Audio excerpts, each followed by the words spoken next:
Hey, what's up guys? Tony here, and you're watching some more MLB 13 Road to the Show with Scott McLean. And in this video, actually, I want to talk about the movie 42. And before I get started, I don't know, might be like some spoilers. I'm not entirely sure. I don't think I'm going to go over, anything that will ruin the movie for you. But I figured I might as well put that out there. So, as a couple weeks ago, I saw the movie 42.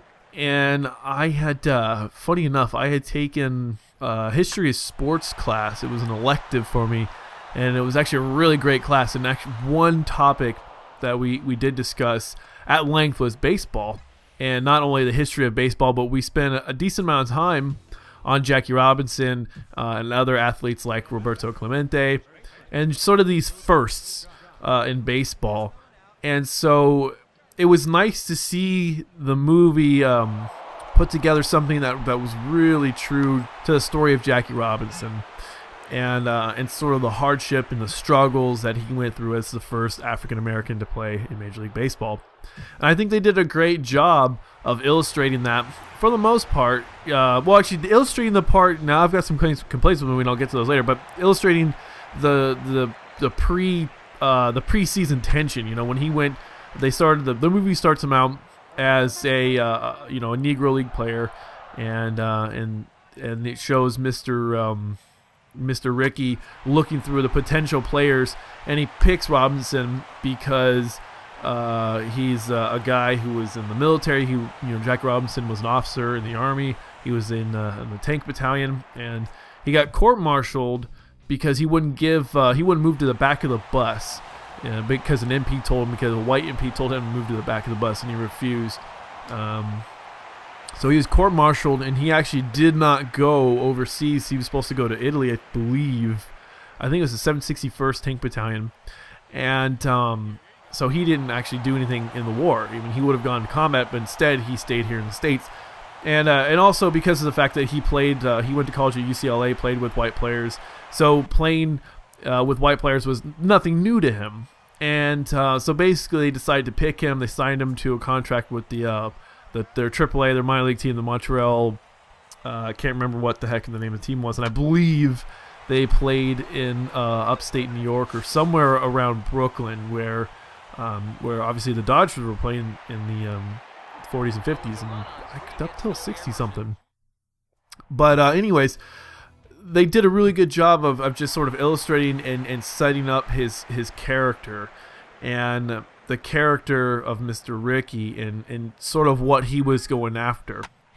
And where I think this movie falls short is that there are times where there's only really one time in the movie where the pressure gets to Jackie Robinson and he has himself a little private blowout, because throughout the movie, a common thread in this movie is like, you cannot lose your cool. You need to be quiet, you need to take the abuse, you need to take the racial slurs, you can't fight back. You just have to take it, because if you fight back, they're not going to say, oh, he was provoked. They're going to say, the guy is not fit to play Major League Baseball because he can't control himself. He's basically, it'll just fuel the fire of the racists, throughout the country who don't want to see baseball integrated. And so that was interesting that you saw that dynamic. Like, yeah, he's got to remain cool-headed at all times, and that's what he's got to deal with. But what I think they failed to show is how that affected him as a person, day in and day out. And I want to reference the movie 61. It was a movie directed by Billy Crystal about Roger Maris when he was, going for the home run record in 1961. And they showed just like a great job of balancing baseball with the man, with the mythos of Babe Ruth and Yankee lore.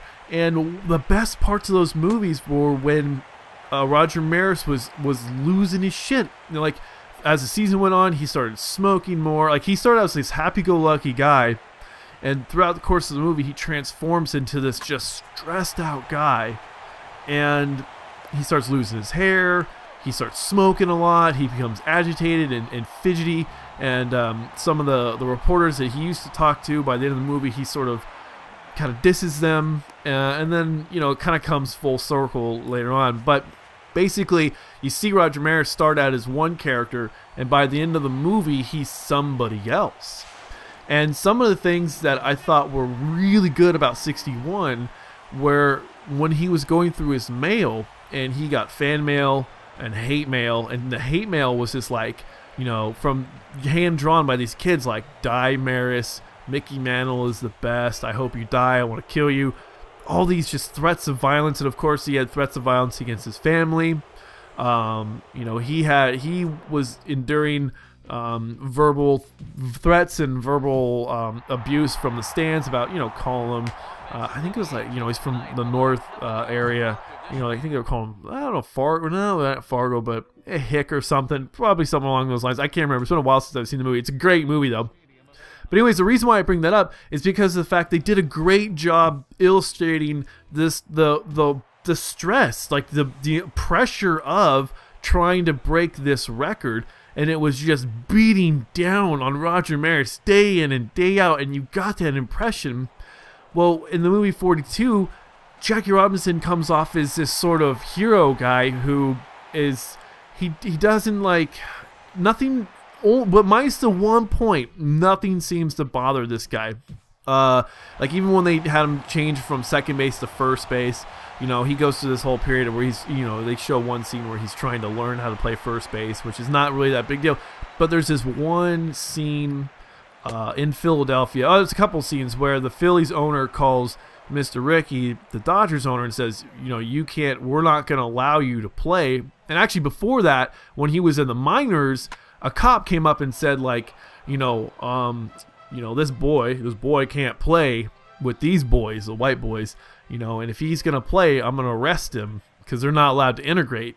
And the manager of the Montreal team has to come over, and of course he's got to defend Jackie. And he does, and of course there's an exchange there, and they're both, the manager and the cop, the sheriff, are both Southern guys. So anyways, Jackie has to hit some showers, and he doesn't play the rest of the game. And they show that they reference that one instance. They don't talk about the other instances that might or would or did happen. I don't know his playing record, you know, like the back of my hand. So you don't see this this constant, like, you know, you can't play, you can't play, you can't play, and how many games he missed. You could probably Google it after this. But it's interesting. You know, they show it once, they set that example, and then they move on. And then there's the Phillies, the big one, the really big one, which gives you a sense of what he dealt with day in and day out to a certain extent, but they only did it just the once. And I think maybe it was effective that way. Maybe it could have been done a little bit more. But the Phillies manager is up out of the dugout. He's pretty much standing on the field right in front of the dugout. And he is just laying into Jackie Robinson, you know, calling him all sorts of names and just chirping, just his whole at-bats, all three at-bats. In his final at-bat, he hits a bomb and it shuts him up. But also there's a player of his who comes over from the Dodgers to the Phillies dugout who knows the manager of the Phillies, and his name escapes me right now. Both the guys' names escape me right now. And he tells him to shut his mouth, basically. And he does it in this very, like, polite way, you know. You're like, oh, okay, this is, like, very, you know for kids. But it's a very adult, I mean, you know, they were just this guy was just ripping off these racial slurs, you know, and just calling them all these really bad names. And then the guy comes over and is like, well, you better shut your mouth or, you know, I'll shut it for you. You know, just like, oh, that's the most mean thing this guy could come up with. So it's kind of laughable. But the whole scene is just like you're sitting there and you're just kind of like get a little uncomfortable because this guy just goes on and on. And the actor, credit to the actor, because he was really into his role and he did a great job. And it's just like, wow, okay, that was a very powerful scene. And the other one was, there's two other ones. One is like when there was a hotel that won't let the Dodgers stay there because Jackie Robinson is playing, so they all have to go find accommodations elsewhere, which they don't really say what happened or how that got resolved. It was just sort of like the team's mad at Jackie Robinson because Robinson did have places to stay. Whenever they went places where Robinson wasn't allowed to go, the team would stay somewhere, Robinson would go stay somewhere else at like a private house. And so this time, the whole team couldn't stay there, and then, you know, one of the players is like, well, hey, I hope you know enough people for all of us to stay because there's nowhere for us to stay. So that was the other scene. But the one when Pee Wee Reese comes into Mr. Ricky's office, he's like, I got this letter in the mail. He got this one letter, and he shows it to Mr. Ricky, and it was just like, if you play, we're gonna kill you or whatever. It's a death threat. And Mr. Ricky pulls out 3 big file folders. He opens this cabinet, he pulls out one, it's rubber banded together. You know, it's just overflowing with letters. He puts it down, he pulls out the second one, pulls out the third one, and closes the drawer. And he said, well, you've got one letter, and this is what Jackie's got, basically is what he's saying. He's like, this is what Jackie's got. And Pee Wee Reese is like, well, does Jackie know about this? And, of course, Mr. Ricky said, yeah, he knows about it. And the guy still goes out there, and he plays every day.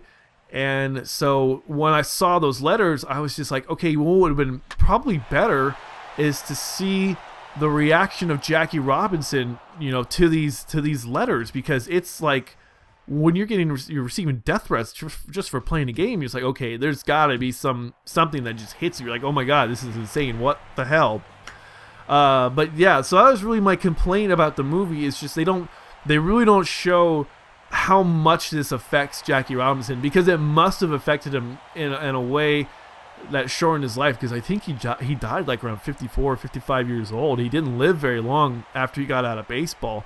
You know, he did. I actually would like to see the movie. He starred as himself in a movie in, I think, the 60s or something. I'd have to go look, but it really affected him, and they don't really show the depth in which it did affect him. It just sort of it left gosh, I guess for all intents and purposes, they left this sort of like ideological, you know, idolized version of Jackie Robinson. And I think maybe that was the point, is to, like, you know, boom, here we go. We're going to stick him up on a little bit of a pedestal, you know, because he deserves it. He did something really great, and we don't need to see the dark, you know, ness of baseball fans. You know, we just want to see what the one guy was able to stand up against. And I guess maybe that was the point. But I think as a historian, I'm starting to judge things a little differently now. But as coming from a history background, I was looking at that and I was like, I would have loved to have seen a little bit of a darker movie. I liked the theme of the movie. I liked the direction of it. It was a very enjoyable movie. I just thought it was missing that one little thing that made 61 a great movie, and 42 is like, it's a good movie, but it's not a great movie, because I want to see the weakness of the main character in Jackie Robinson. I want to see how the world affects him, because it really doesn't. I mean, it gets to him in the one scene, like I was saying, he has the one blowout where, you know, he goes and he loses it. He wants to fight this guy, and he restrains himself, and he goes in the dugout, and he just breaks his bat in the entrance way from the dugout. You know, it's the ramp way back to the locker, the clubhouse. Breaks his bat, and he just kind of loses it, you know. And of course, Mr. Ricky goes there, go meet him, like, you can't fight, you gotta stay within yourself. Don't, you know, just play him, beat him out on the field. That's how you're gonna beat him. And of course, he goes up there, you know, gets hassled by the Phillies manager, and then hits a bomb. And that sort of like shows him up, like, yeah, even with all what you're giving me, I'm still going to perform and be a great ball player. But anyways, I'm going to cut myself off there, because I could go on for a little bit longer, and this is already a longer video than I expected. But anyways, I want to know if you guys have seen 42, and let me know what you think. And if you haven't seen it, I really suggest you go see it. If it, you know, it's probably more likely. The movie's been out for a couple weeks now. It'll still be in theaters for a while. Go take a look at it, especially if you're a baseball fan. It's well worth it. It's one of those big things about baseball. You know, it's a big piece of baseball history, and it is really worth the view. So I suggest you go watch it. So anyways, guys, thanks for watching. Thanks for subscribing, and I'll talk to you guys later.